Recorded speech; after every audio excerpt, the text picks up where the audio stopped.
મિત્ર, મારું નામ છે ક્રિશા. આજે આપણે ધોરણ 8માં સેમ 2ના અભ્યાસક્રમની શરૂઆત કરીએ. અને મારી ચેનલને વધારેમાં વધારે લાઈક, શેર અને સબસ્ક્રાઇબ કરવાનું ના ભૂલશો. પાઠ છે 19 સાંડ નાખ્યો. તેમાં જોઈએ પ્રશ્ન નંબર 1 વિકલ્પો. પહેલામાં આવશે બી, બીજામાં બી, ત્રીજામાં સી, ચોથામાં એ.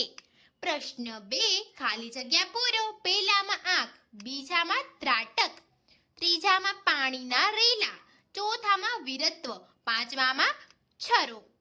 પ્રશ્ન 3 ખરા ખોટાની નિશાની કરો.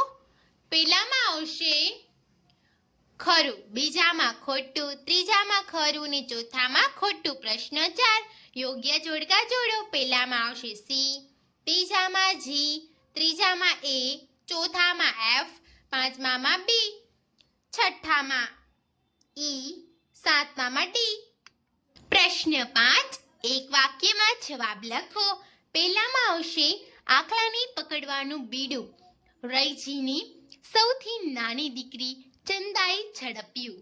બીજામાં આવશે ચંદા સાંઢના પગ માથે હાથ ફેરવે છે, ધીમેથી ચારે પગ ઊંચા કરે છે અને ધીમેથી વારાફરતી બંને પગે ડહકલો ભરાવી સાંઢને નાથે છે. ત્રીજામાં આવશે સાંઢ નાથ્યો પાઠમાં ચંદા નામની યુવતીની વીરતાની વાત છે. એ દ્વારા સ્ત્રી શક્તિનો મહિમા ગાવામાં આવ્યો છે.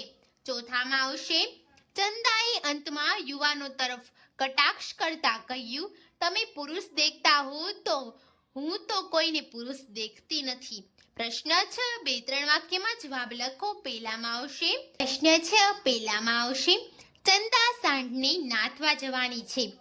એ વાત જાણી પિતા રૈજી ચંદાને ખૂબ સમજાવે છે, પરંતુ ચંદા એકની બે નથી થતી. ચંદા માત્ર એટલું જ કહે છે, બાપા જીવથી જઈશ તોય ઓછો તમારો વંશ જવાનો છે. આ પછી ચંદા કોઈ દલીલ પણ નથી કરતી, પણ પોતાનો નિર્ણય પણ નથી બદલતી. આથી ચંદાના પિતાજી નિરાશ થઈ જાય છે. બીજામાં આવશે ભમ્મર ચડાવેલો ગુમાની ચહેરો ચંદાનો હતો.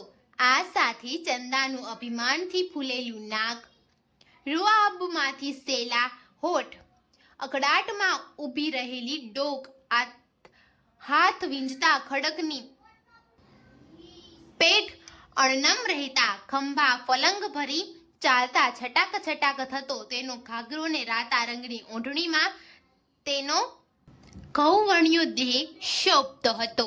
ત્રીજામાં આવશે જેમ પૂંછડાવાળા ઉંદર બિલાડીના ગળે ઘંટ બાંધવાથી વાતો કરે છે પણ ઘંટ બાંધી શકતા નથી, તેમ ગામ લોકો પણ સાંઢને નાથવાની વાતો કરે છે પણ સાંઢને નાથવાની હિંમત ધરાવતા નથી. આથી ચંદાએ ગામના લોકોને પૂંછડા વગરના ઉંદર કહ્યા છે. પ્રશ્ન 7 સવિસ્તાર ઉત્તર લખો. પહેલામાં આવશે ચંદાની સુંદર રળિયાણી આંખોથી જાણે આખલો અંજાઈ ગયો હોય તેમ એ પડ્યો ચંદાને એકી ટકશે નિહાળ્યા કરે છે. ત્યારે ચંદાએ તેની આંખોમાં આંખ પરોવીને ત્રાટક રચ્યું, જાણે પોતાની દ્રષ્ટિની દોરી બનાવી આંખલાના નેત્રમાંથી તેની તમામ શક્તિઓ ખેંચી લીધી. આંખલા ચંદાના સૌંદર્યને નેત્ર વડે પીતો તેના સ્પર્શની ઈચ્છા કરતો દયામણા ચહેરે તેને જુએ છે. સામાન્ય આખલો મનુષ્ય કે પશુને જોઈ તેનો પીછો કરતો, પરંતુ અહીં તે ચંદાના સૌંદર્યની અંજાઈ ગયો હતો કે તેની આંખોની નિર્બળતામાંથી ભોળવાઈ ગયો હતો. પણ આખલાએ ચંદા પણ હુમલો ન કર્યો. બીજામાં આવશે એક તોફાની મને મદમસ્ત સાંઢ રખડતો ગામમાં આવી પહોંચ્યો. સાંઢને જોઈને સીમાડેથી જતા ઢોર પોતાનો જીવ લઈ નાસવા માંડ્યા. સાંઢનો કેર દિવસે દિવસે વધવા લાગ્યો હતો. સીમને પાક પણ આ સાંઢને કચડીને બગાડી નાખતો, પરંતુ સાંઢના ભયથી કોઈ ચૂકે ચા કરી શકતા ન હતા. લોકો આ સાંઢને કાબૂમાં કરવાના અનેક ઉપાયો વિચારતા હતા, પણ તેને અમલમાં મૂકવા સાંઢ સામે જવાની કોઈની હિંમત ન હતી. પ્રશ્ન 8 યુક્તિ કોણ બોલે છે અને કોને કહે છે તે લખો. પહેલામાં આવશે આ યુક્તિ ચંદા બોલે છે અને પિતા રવજીને કહે છે. બીજામાં આવશે આ યુક્તિ ગામ લોકોમાંથી એક માણસ બોલે છે અને ગામ લોકોને કહે છે. ત્રીજામાં આવશે આ યુક્તિ ગામ લોકોમાંથી એક માણસ બોલે છે અને ગામ લોકોને કહે છે. ચોથામાં આવશે આ યુક્તિ રૈજી બોલે છે અને તેની દીકરી ચંદાને કહે છે. પ્રશ્ન 9 સમાનાર્થી શબ્દ લખો. પહેલામાં આવશે અવસર અને તક, બીજામાં બળદ, ત્રીજામાં તદબીર ને ચોથામાં જિજ્ઞાસા. પ્રશ્ન 10 વિરુદ્ધાર્થી શબ્દ લખો. પહેલામાં પ્રથમ, બીજામાં નરક, ત્રીજામાં મૃત્યુ અને ચોથામાં જીત. પ્રશ્ન 11 શબ્દ સમૂહ માટે એક શબ્દ આપો. પહેલામાં દહકલો, બીજામાં હરાયો ત્રાટક. પ્રશ્ન 12 જોડણી સુધારી ફરીથી લખો. પહેલામાં અભિમાની, બીજામાં અણિયારી, ત્રીજામાં ક્ષુલ્લક અને ચોથામાં સંપૂર્ણ.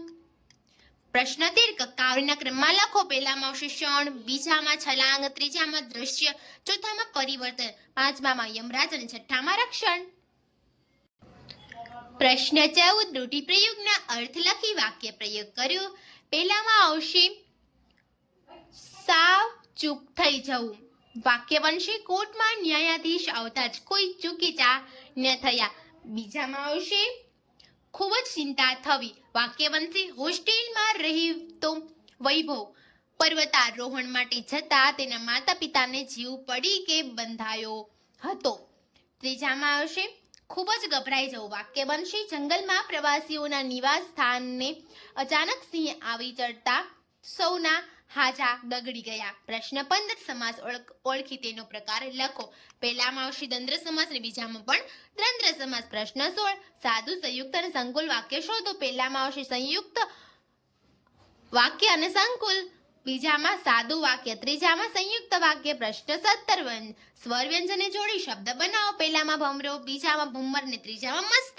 પ્રશ્ન 18 શબ્દોમાંથી ધ્વનિ છૂટા પાડો. પહેલામાં મ પ્લસ આ પ્લસ ત પ્લસ ત પ્લસ અ પ્લસ ર પ્લસ અ, બીજામાં શ પ્લસ અ પ્લસ ક પ્લસ ત પ્લસ ઈ, ત્રીજામાં સ પ્લસ પ પ્લસ અ પ્લસ ર પ્લસ શ પ્લસ અ.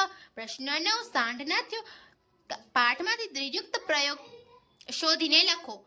એમાં એક કરીને ઘણા, બીજામાં પડ્યો પડ્યો, ત્રીજું ધીમે ધીમે, ચોથું સામ સામા, પાંચમું વારા ફરતી, છઠ્ઠું જોત જોતામાં, સાતમું શરમાતા શરમાતા અને આઠમું રહ્યો સહ્યો. પ્રશ્ન 20 વિચારો અને લખો.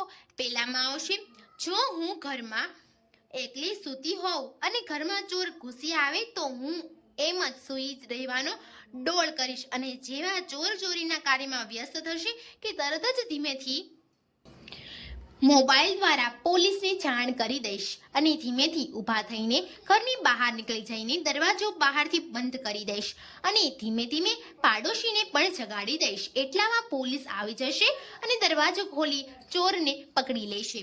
બીજામાં આવશે અમારા ગામમાં આવો સાંઢ હોય તો પ્રથમ તો સાંઢની પ્રત્યેક હિલચાલનું હું નિરીક્ષણ કરું અને યોગનો અભ્યાસ કરી ત્રાટક વિદ્યા શીખી લઉં.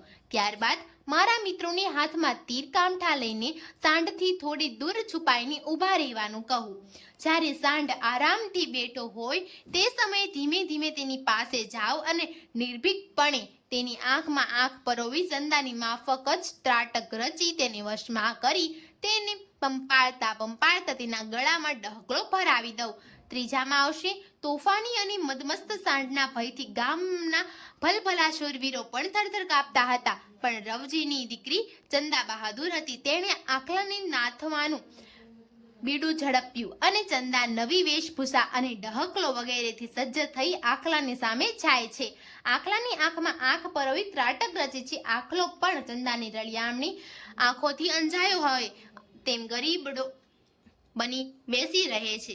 ચંદા તેની પાસે જઈ તેને પંપાણીને તેના ગળામાં ડહકલો નાખવા જાય છે. ત્યારે તેને આટલા ગરીબડા સાંઢ પર દયા આવી જાય છે, પરંતુ પોતાના વિજયની ક્ષણ આટલી નજીક હોય ત્યારે પીછેહટ ન કરી શકાય તેથી ચંદા ડહકલો તેના ગળામાં નાખી દે છે. આમ વધતો વિજય ઉગતી દયાને ગળી ગયો. પ્રોજેક્ટ વર્ક એક અક્ષરવાળા અને બે અક્ષરવાળા શબ્દોની યાદી કરો.